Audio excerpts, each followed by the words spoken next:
Hi, this is Rami Jarrah, and we need to talk about what Russian airstrikes are doing in Syria. Not believable.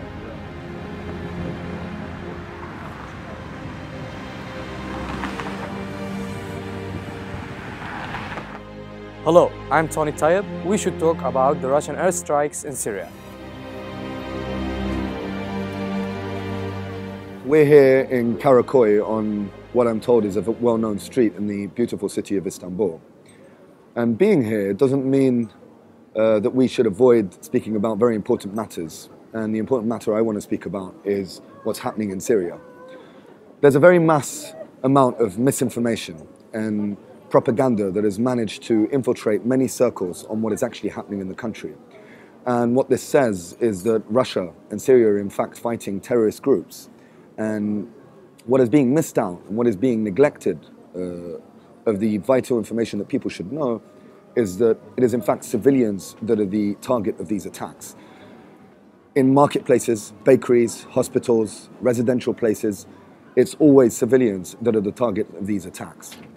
What is a propaganda machine that is led by the Syrians and the Russians is to make sure that the international community and communities around the world see that it is in fact terrorism that is being fought, and it is not these civilians that are being attacked.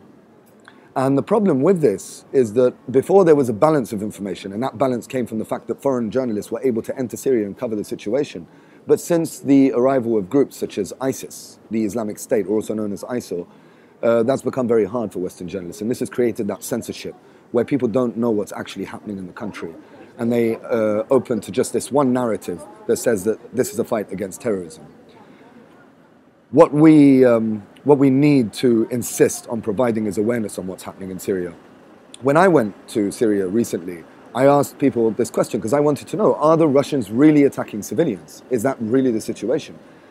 And there was a marketplace that was attacked, and then a few hours later, I was speaking to someone in the same area who worked at a local grill, and I said to him, why are the Russians trying to target marketplaces? Can you give me an intelligent answer?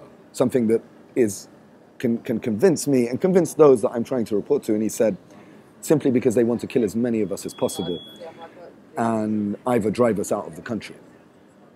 I thought this didn't make sense, but as I watched the scene, as I watched this continue, I saw that every single strike and every single moment and every single event was a civilian dying, and there were no signs of any extremist groups in the areas that we're talking about. And we're talking about Aleppo, and Idlib, and Latakia, and Homs, and Hama, and Daraa, and many cities across Syria that see no signs of these extremist groups, but are still the target of these attacks. It is very important that we work on providing awareness for what is actually happening in Syria. It is very important that Western journalists and Turkish journalists and Arab regional journalists enter Syria and cover the conflict. And we know it's very dangerous, but this is a very important situation that is going to reflect its impact on the rest of the region. And it's important to start with ourselves understanding what's happening and spreading that awareness. This relates, we're in the same region. There is a massive lie happening in Syria. And it's important that we identify exactly what is happening.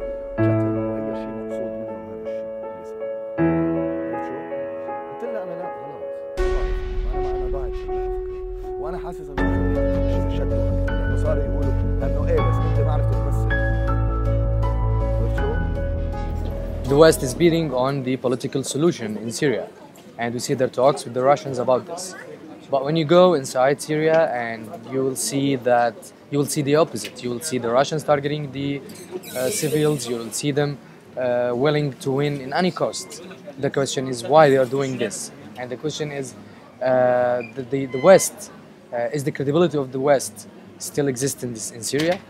5 years and they didn't find a political solution, and they're not willing to do any military moves. When you see your country being destroyed by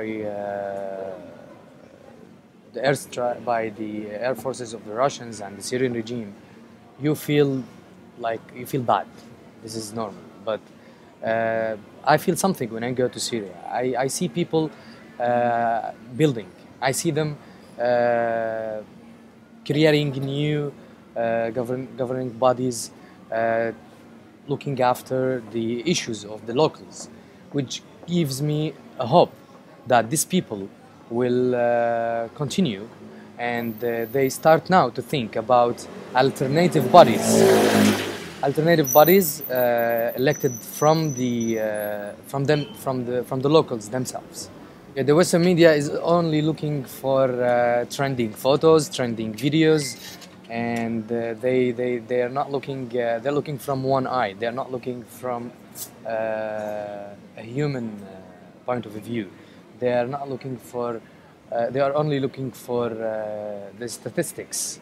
They are looking for increasing their views, increasing their listeners, increasing their audience in general. And they found in Syria the good environment.